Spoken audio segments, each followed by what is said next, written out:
ఈరోజు ఆంధ్రప్రదేశ్లో ఉన్న ప్రజలందరూ కూడా ఈ 5 సంవత్సరాలు ఎప్పుడెప్పుడు అని చెప్పి వేచి చూసిన ఎన్నికలు. మరి గతం కన్నా ఈ ఎన్నికల్లో పోలింగ్ పర్సంటేజ్ పెరగడానికి ముఖ్య కారణం కూడా మార్పు కోరుకుంటున్నారు ప్రజలు. ఈ 5 సంవత్సరాలు భయభ్రాంతులకు గురయ్యి బయటికి వచ్చి చెప్పుకోలేని బాధలు కష్టాలు వాళ్ళ ఓటు రూపంలో ఆ సమాధానం చెప్పారని చెప్పి మేము అనుకుంటున్నాము. ఎందుకంటే ఈరోజు పోలింగ్ అయిపోయిన తర్వాత చాలా మంది గ్రామస్తులు మేము కలిసిన తర్వాత వాళ్ళు చెప్పడము వాళ్ళ బూతులలో 93%, 91, 92, 85 ఇట్లా ప్రతి ఒక్క బూత్ లో కూడా పర్సంటేజ్ పెరగడం జరిగింది. మరి పెద్ద శాతంలో మరి ప్రజలు బయటికి వచ్చి ఓటు వేయడమే కాకుండా ఎండ అనేది కూడా పక్కన పెట్టి 6:30కే వచ్చి బూతుల కాడ వెయిట్ చేయడం అనేది కూడా నిజంగానే ప్రజల్లో తిరుగుబాటుతనము, ఆ మార్పు రావాలనే ఆలోచన ఆ రోజు పోలింగ్ బూతుల కాడ చాలా స్పష్టంగా కనపడింది. అభివృద్ధి బాటలో మనం ఆలగడ్డ వెళ్ళాలి, ఆలగడ్డ అభివృద్ధి చెందాలి, అందరం బాగుండాలి అనే ఒక ఆలోచనతో ఈరోజు ప్రజలు ఓటు వేయడం జరిగింది. గతంలో పోలింగ్ ఆలగడ్డలో జరుగుతున్నప్పుడు కూడా చాలా సందర్భాల్లో చాలా చోట్ల కూడా గొడవలు జరిగినాయి. అందుకే ఆలగడ్డని ఎన్నికల కమిషన్ హైపర్ సెన్సిటివ్ ఏరియా కింద కన్సిడర్ చేసి ఇక్కడ ఎక్కువ ఫోర్స్ దింపడం కావచ్చు, పోలీస్ డిపార్ట్మెంట్ పైన ప్రెషర్ ఎక్కువ పెట్టడం కావచ్చు, ఇవన్నీ కూడా ఎన్నికల కమిషన్ సెంట్రల్ నుంచి కూడా మానిటర్ చేసి ఇక్కడ ఎటువంటి ఇబ్బంది కలగకుండా ఉండాలి అని చెప్పి కూడా అన్ని చర్యలు కూడా ఆ రోజు పోలింగ్ రోజు తీసుకోవడం జరిగింది. పోలీస్ డిపార్ట్మెంట్ వాళ్ళకు కూడా అందరం కూడా సహకరించడం జరిగింది, ముఖ్యంగా ప్రతిపక్షంలో ఉన్న వాళ్ళు మేము. ఎందుకంటే ఈరోజు ఓటింగ్ పర్సంటేజ్ పెరగాల, ఓట్లు ప్రజలు బయటకు వచ్చి స్వచ్ఛందంగా ఓట్లు వేయాలా, ముఖ్యంగా మొదటిసారి ఓటు వేసే వాళ్ళు ఈ ఓటు వేసేటప్పుడు ఎటువంటి గలాటాలు జరగకుండా సాఫీగా జరిగితే వాళ్ళని కూడా రేపు పొద్దున ఓటు వేయడానికి బయటికి రావడానికి కూడా ఎటువంటి ఇబ్బంది లేకుండా ఒక బాగుంటుందన్న ఒక ఆలోచనతో కూడా మేము ఎవరం కూడా అటువంటి ఆలోచనలు గతంలో లేవు, ఇప్పుడు కూడా పెట్టుకోలేదు. కానీ ఈరోజు ఎంత దురదృష్టం అంటే ఒక పక్కన ఓటింగ్ పర్సంటేజ్ పెరిగింది, ఎక్కడ కూడా గలాటాలు జరగకుండా చూసుకోవడం జరిగిందని చెప్పి మేము మాట్లాడడం జరుగుతుంది. కానీ ఈరోజు గంగుల ప్రభాకర్ రెడ్డి గారు ప్రెస్ మీట్ పెట్టి మరి ఏదైతే ఆయన గాంధీజీ తర్వాత ఆలగడ్డలో ఆయనే అని చెప్పి అనుకుని మాట్లాడుతున్నాడు. ఈరోజు ఆయన మర్చిపోయి పాపం వయసు అయిపోయింది కాబట్టి ఆయన మర్చిపోయినట్టున్నాడు. రుద్రవరంలో వాళ్ళ వల్లనే ఒక పెద్ద గొడవ జరగడానికి ముఖ్య కారణం కూడా గంగుల ప్రభాకర్ రెడ్డి గారు, మరి ఆయన కొడుకు, ఆయన కుటుంబ సభ్యులు, మిగతా కార్యకర్తలు, వైసీపీ కార్యకర్తలు వీళ్ళందరూ కూడా ప్లాన్ చేసి ట్రాప్ చేసి మరి రుద్రవరంలో హెడ్ క్వార్టర్స్ లో గలాటా చేయాలి, పోలింగ్ పర్సంటేజ్ తగ్గించాలి, బయటికి ప్రజలు వచ్చి ఓట్లు వేయకూడదని చెప్పి ఒక ఆలోచనతో రాళ్లు, సీసాలు, గాజు పెంకులు ఇవన్నీ కూడా అప్పటికప్పుడు రావు కదా, ఇవన్నీ కూడా ఏర్పాటు చేసుకుని వాళ్ళు బండిలో ఎంచి వాళ్ళ వెహికల్లో ఎంచి అవన్నీ తీసి వేస్తున్న స్పష్టంగా ఒక వీడియో కూడా రిలీజ్ చేయడం జరిగింది. మరి వాళ్ళ వెహికల్లో గాజు పెంకలు, గాజులు, సీసాలు, రాళ్లు ఎందుకు పెట్టుకున్నారు అని గాంధీజీ గారిని అడుగుతున్నాం మేము ఈరోజు. మరి ఏ గాంధీజీ, ఆలగడ్డకి గాంధీజీ ఈరోజు ఏ గొడవల గురించి మాట్లాడుతున్నారో, దేని గురించి మాట్లాడుతున్నారో? ఆలగడ్డ ప్రశాంతంగా ఉండాలంట, కానీ వీళ్ళు మాత్రం గొడవలు చేయొచ్చంట. ఆలగడ్డ ప్రశాంతంగా ఉండాలంట, కానీ వీళ్ళు మాత్రం గాజు పెంకలు, గాజు గ్లాసులు, తర్వాత రాళ్లు పెట్టుకుని కార్లలో తిరగచ్చంట. ఆలగడ్డ ప్రశాంతంగా ఉండాలంట, ఈసీ ఇచ్చిన పర్మిషన్ ప్రకారం క్యాండిడేట్ వెనుక 2 బండ్లు ఉండాలంటే వీళ్ళు 10 బండ్లు పెట్టుకుని తిరుగుతారంట. ఒక్కొక్క బండ్లో 10 మందిని కుక్కుని పక్క తాలూకా నుంచి మనుషులను తీసుకొచ్చి వీళ్ళు తిప్పుకుంటున్నారు. ఆలగడ్డ ప్రశాంతంగా ఉండాలంట, కానీ ఎరుగుడు దించి మనుషులు దింపుకుంటారంట ఆ టౌన్ లోకి. కానీ ఇవన్నీ మాట్లాడుతుంటే నిజంగా గంగుల ప్రభాకర్ రెడ్డి గారు మాట్లాడుతుంటే ఆయన ఇంకా ఈ 5 సంవత్సరాలు నిద్రపోయి ఇంకా లేచినట్టుగా లేరు, ఇంకా కలలు కంటున్నట్టుగా అనిపిస్తుంది. ఎందుకంటే ఏ గంగుల ప్రభాకర్ రెడ్డి గారు బౌన్సర్లను తెచ్చినామంట, బౌన్సర్లను తెచ్చి ఆళ్లగడ్డలో మేమేదో సృష్టించినామంట, గలాటా సృష్టిస్తున్నామంట, లేకపోతే ఏదో ఒక క్రియేట్ చేస్తున్నామని చెప్పి మన ఆళ్లగడ్డ గాంధీజీ గారు మాట్లాడుతున్నారు. నిజంగంటే నేను ఆళ్లగడ్డ గాంధీజీ గారు అయిన గంగుల ప్రభాకర్ రెడ్డి గారిని అడుగుతున్నాను, ఆళ్లగడ్డలో నేను పోలింగ్ రోజు బయట తిరుగుతున్నప్పుడు గాని, నేను గాని, నా తమ్ముడు జగత్ విఖ్యాత్ రెడ్డి కావచ్చు, లేకపోతే నా కుటుంబ సభ్యులు కావచ్చు, నా భర్త కావచ్చు, మేము బయట తిరుగుతున్నప్పుడు ఏ ఒక్క బౌన్సర్ అయినా, ఏ ఒక్కడైనా ఎవడి కంటికన్నా కనిపించినారా, ఎవడైనా బూతుల దగ్గరికి పోయినారా, అసలు మా బండిలలో లోకల్ గా ఉన్న వాళ్ళు కాకుండా అవుట్ సైడర్స్ ఎవరైనా కూర్చున్నారా అనేది మీరు నిరూపించగలుగుతారా అని చెప్పి ఈ రోజు మన ఆళ్లగడ్డ గాంధీజీ గారైన గంగుల ప్రభాకర్ రెడ్డి గారిని మేము అడుగుతున్నాం. మేము పోలింగ్ బూతుల కాడికి వెళ్తున్నప్పుడు కావచ్చు, లోపలికి వెళ్తున్నప్పుడు కావచ్చు, సీసీ ఫుటేజ్ అన్ని చోట్ల పెట్టినారు కదా, డ్రోన్స్ పెట్టినారు కదా, ఎన్నికల కమిషన్ వాళ్ళు డ్రోన్స్ పెట్టినారు కదా, హైపర్ సెన్సిటివ్ ఏరియా కదా, మరి పోలీస్ డిపార్ట్మెంట్ వాళ్ళు ఏం చేస్తున్నట్టుగా బయట నుంచి మేము తెప్పించుకుంటుంటే ఏ ఒక్కటైనా మీరు నిరూపించగలుగుతారా? వాళ్ళెవరో గేట్ కాడ ఎవరో ఫోటోలు దిగినాడంట, ఆ ఫోటోలు దిగిన వాళ్ళు బౌన్సర్లు అంట, బౌన్సర్లు మేము తెచ్చుకున్నామంట, మేము తిప్పుకున్నామా?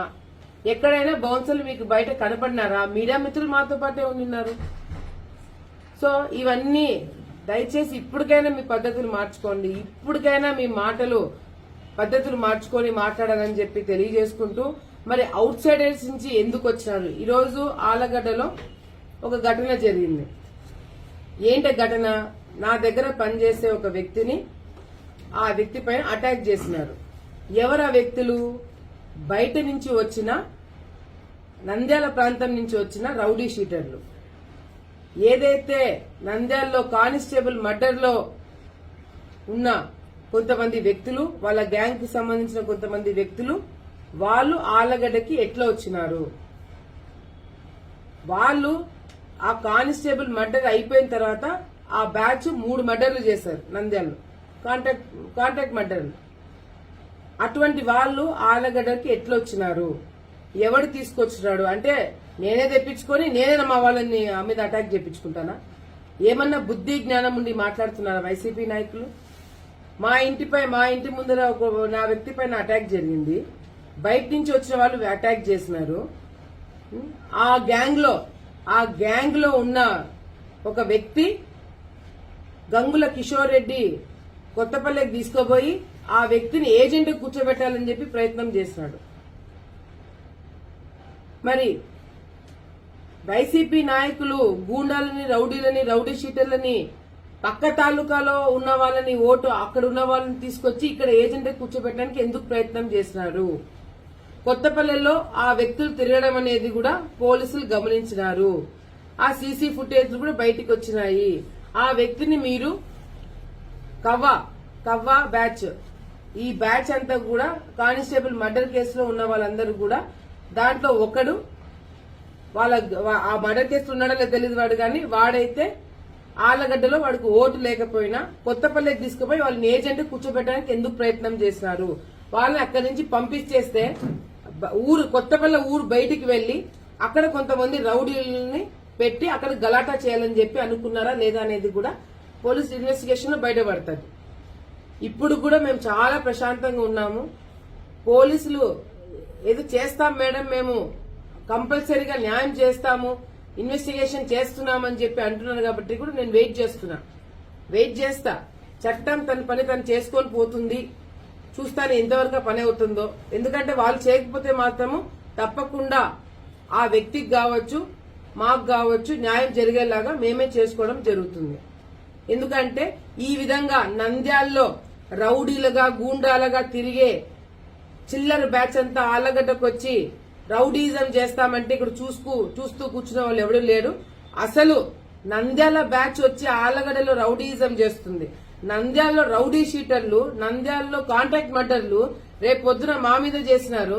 రేపు పొద్దున ఇదే వైసీపీ నాయకులు ఎవరైనా వైశాస్ని బెదిరించాలంటే వీళ్ళని వాడుకోరా? ఎవరైనా ల్యాండ్ కబ్జా చేయాలనుకుంటే వీళ్ళని వాడుకోరా? రౌడీలను, గుండాన్ని తీసుకొచ్చి రాజకీయం చేస్తున్నారా? గాడిదలు కాస్తున్నారా? ఈ రోజు మాకు నీతులు చెప్తున్నాడు ఇక్కడ ఉన్న గంగుల ప్రభాకర్ రెడ్డి గారు, ఖండిస్తున్నాడంట. దేనికి ఖండిస్తున్నారు? దగ్గరుండి మీ వైసీపీలో ఉన్న మీ పార్టీలో ఉన్న వ్యక్తి అదే నంద్యాల బ్యాచ్ ని తీసుకుపోయి కొత్తపల్లిలో law and order problem create చేయాలని చెప్పి చూస్తున్నారు. ఇంతవరకు ఆళ్లగడ్డలో అటువంటి సంస్కృతి రాలేదు. మీరు చేసే అరాచకాల వల్ల ఈ రోజు కాంట్రాక్ట్ మర్డర్లను తీసుకొచ్చి ఇక్కడ రౌడీజం చేస్తున్నారు. నేను ఎటువంటి ప్రెషర్ పోలీస్ డిపార్ట్మెంట్ వాళ్ళ మీద పెట్టే వద్దని చెప్పినా నేను డిఎస్పీ గారికి. నిన్న రాత్రి సిఐ వాళ్ళందరూ మొన్న రాత్రి మా ఇంటికాడికి వస్తే అసలు మేము కంప్లైంట్ ఇవ్వదలుచుకోలేము, మాకు వద్దు కంప్లైంట్ మేము ఇవ్వదలుచుకోలేము, మాకు నమ్మకం లేదు, పోలీస్ డిపార్ట్మెంట్ పైన కానీ వ్యవస్థ పైన మాకు నమ్మకం లేదు, మాకు ఎట్లా న్యాయం చేయించుకోవాలని మేమే చూసుకుంటామని చెప్పి చెప్పడం జరిగింది. కానీ ఎస్పీ గారు లేదు మేడం మీరు కంప్లైంట్ ఇప్పించండి, జరిగింది లా అండ్ ఆర్డర్ ప్రాబ్లం, రేపు పొద్దున ఇంకెవరికైనా జరగచ్చు అని చెప్పి అంటే అప్పుడు కంప్లైంట్ ఇవ్వడం జరిగింది. అసలైతే కంప్లైంట్ కూడా నేను ఇవ్వదలుచుకోలేదు మా తరపు నుంచి. మా వాళ్ళకు కూడా చెప్పిన కంప్లైంట్ ఇవ్వడం వేస్ట్ అని. రౌడీజం కాదు ఇది, ఫ్యాక్షనిజం కాదు ఇది. కాంట్రాక్ట్ మర్డర్ తీసుకొచ్చి అటాక్ చేపిస్తారా?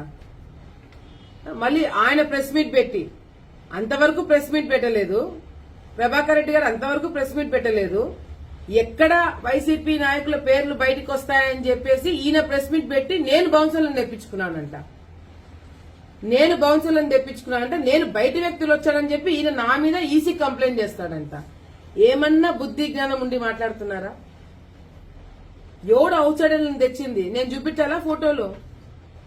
గంగుల కిషోర్ వెనకాల ఎందుకు మనుషులు తిరుగుతున్నారు? కాంట్రాక్ట్ మర్డర్లు చేసిన వాళ్ళు, రౌడీజం గూండాయిజం చేసిన వాళ్ళు, నంద్యాలు తిరుగుతున్న వ్యక్తులు ఎందుకు ఆళ్లగడ్డలో పెట్టుకొని తిరుగుతున్నారు?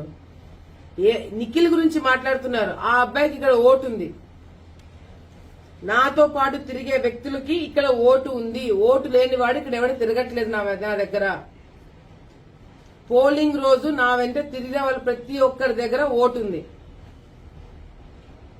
కానీ కొత్తపల్లిలో ఆలగడ్డ తాలూకాలోనే ఓటు లేని వాడు ఎందుకు తీసుకొచ్చి మీరు ఏజెంట్ కూర్చోబెట్టాలనుకున్నాడు గంగుల కిషోరు. ఎఫ్ఐఆర్ ఫైల్ అయింది ఏవి సుబ్బారెడ్డి పైన 307 SC ST కేసు, కొన్ని సెక్షన్లు పెట్టినారు. ఇంకా ఇన్వెస్టిగేషన్ జరుగుతుంది. నంద్యాల ప్రాంతం నుంచి వచ్చిన వాళ్ళు ఎందుకు తీసుకొచ్చారు, బాడీ గార్డులకు ఎందుకు పెట్టుకున్నారు, ఎప్పటి నుంచి పెట్టుకున్నారు? వీళ్ళు నా దగ్గర పనిచేసే వాళ్ళు కొన్ని సంవత్సరాల నుంచి నాతో పాటు ఉన్నారు. కొన్ని సంవత్సరాల నుంచి 8 సంవత్సరాలు, 9 సంవత్సరాలు, 10 సంవత్సరాలు, 4 సంవత్సరాల నుంచి నా దగ్గర ఉన్న వాళ్ళు ఉన్నారు. కరెక్ట్ గా ఎన్నికలు కోడ్ వచ్చిన తర్వాత 10 రోజులు ఉంది అనంగా తీసుకొచ్చి నంద్యాల వాళ్ళని ఇక్కడ ఎందుకు పెట్టుకున్నారు? గొడవలు సృష్టించడానికి పెట్టుకున్నారు. హైపర్ సెన్సిటివ్ ఏరియా కాబట్టి ఆ రోజు బయట నుంచి వచ్చిన ఫోర్స్ అంతా చాలా స్ట్రిక్ట్ గా చేసింది కాబట్టి గొడవలు జరగలేదు. టౌన్ లో ఎక్కువ చాలా స్ట్రిక్ట్ గా చేశారు కాబట్టి గొడవలు జరగడానికి అవకాశం లేక, దిక్కు లేక ఆలగడ్డలో గొడవ పెట్టుకోవడానికి సాధ్యం కాక పోయి రుద్రవరంలో గొడవలు పెట్టుకున్నారు. మీరు సిగ్గుచేటు. డెఫినెట్ గా ఇన్వెస్టిగేషన్ లో అసలు కిషోర్ వాళ్ళని తీసుకుపోయి ఎందుకు కొత్తపల్లిలో పెట్టారనేది కూడా ఈ కేసులో బయటపడతాది. ఫోన్లు స్విచ్ ఆఫ్ చేసుకుని ఒక్కొక్కరు పారిపోయినారు. పోలింగ్ అయిపోయిన వెంటనే పారిపోవాల్సిన అవసరం ఏర్పడింది. డెఫినెట్ గా ఎన్నికల కమిషన్ కి నేను దీని అన్ని ఏం జరుగుతుందో నేను అన్ని కూడా ప్రూఫ్లతో సహా, ఫోటోలతో సహా అన్ని కూడా నా దగ్గర పెట్టుకున్నాను. ఇప్పుడు ఏమి నేను చెప్పను, మాట్లాడను. రేపు పొద్దున డెఫినెట్ గా మాకంటూ టైం వచ్చినప్పుడు అన్నిటికీ సమాధానం చెప్పడం జరుగుతుంది. ఎందుకంటే పోలీస్ డిపార్ట్మెంట్ ఏ విధంగా వాళ్ళ మీద ప్రెషర్ ఉందో లేదో, చేస్తారో చేయరో నాకైతే తెలీదు. ఎక్కువ హోప్స్ కూడా నేను పెట్టుకోవట్లేదు, వాళ్ళ మీద నేను ప్రెషర్ పెట్టట్లేదు, పెట్టను కూడా. డెఫినెట్ గా మాకంటూ ఒక టైం వచ్చినప్పుడు అందరికి కూడా సమాధానం చెప్పడానికే వేచి చూస్తున్నాము ప్రశాంతంగా అని చెప్పి సందర్భంగా తెలియజేసుకుంటూ